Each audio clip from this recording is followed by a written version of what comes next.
welcome. Don't forget to press like and subscribe. Thank you.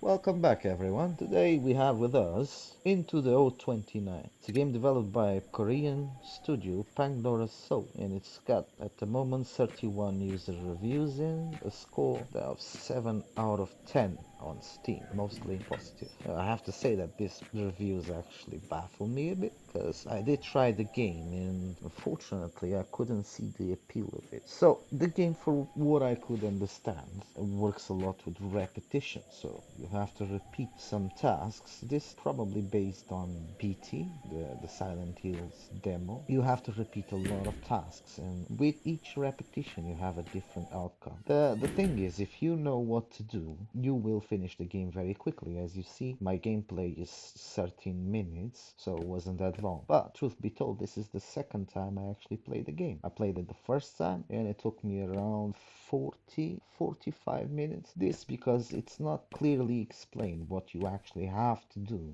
to advance in the story. And I kept repeating the same thing over and over, thinking that I would get a different outcome, but that's not the case with this game. You actually have to do a specific set of investigations. You have to investigate objects in around the house so you can move forward in the story and take the outcome that the developers intended. The problem with this is that it becomes something not very pleasant to play. To me, for instance, the story was quite clear from the beginning. I don't know if you are a horror fan, either of movies or games, but in this case, being a horror fan, you can see the story, the final story, straight away. So there is not really a mystery in here of what was going on with the main character. At the moment, I can really recommend this game.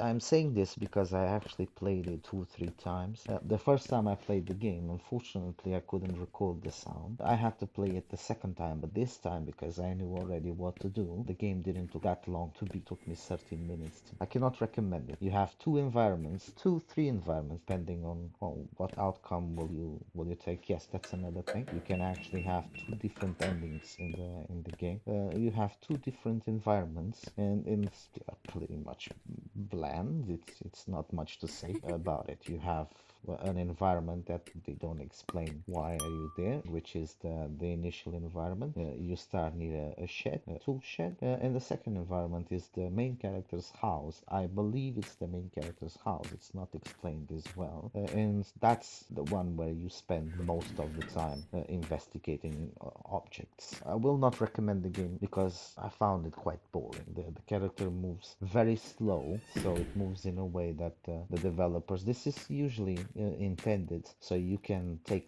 the story and the pace that the developers intend, but in other cases it works against the game itself because it becomes boring and you cannot move as quick as you want. In my case, for instance, I knew already what to do, but I couldn't move on because you need, as I said, a specific set of actions to move on with the story and the mystery. As I said, it's very hard for me to recommend this game.